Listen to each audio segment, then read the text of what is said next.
Hi, I'm Tim. Hi, I'm Sandy. And this is our Timography video blog number 12, the final of our two-part series covering high key lighting here in our studio. Once again, we've got lots to cover, so we'll get started.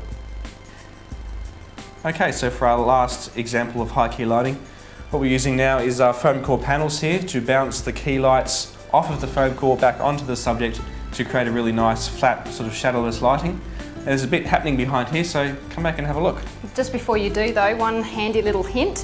When using a setup like this, as Tim will explain in a minute, the boards create this shadow here in this V shape. Just remember that when you are shooting to stay behind that to avoid lens flare.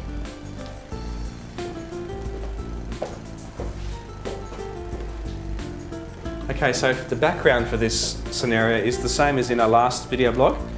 The background is metered at f13, about f16 on the edges. That's not such a bad thing because, as we previously mentioned, the idea of high key lighting is that you want to pretty much blow out the background.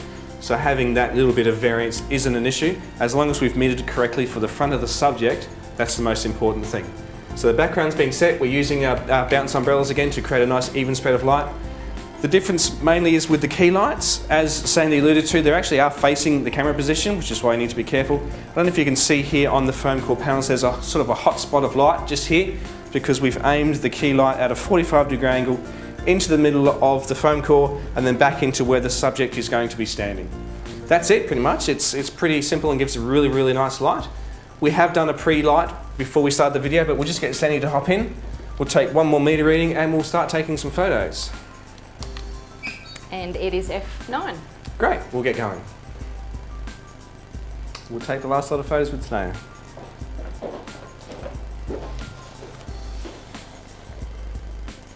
Cool, stay there. Last one. Next pose. Turn your head a little bit this way.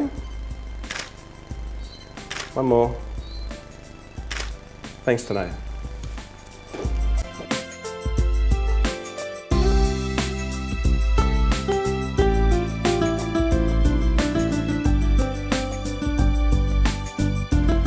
So that wraps up episode 2 of our two-part series on high key lighting.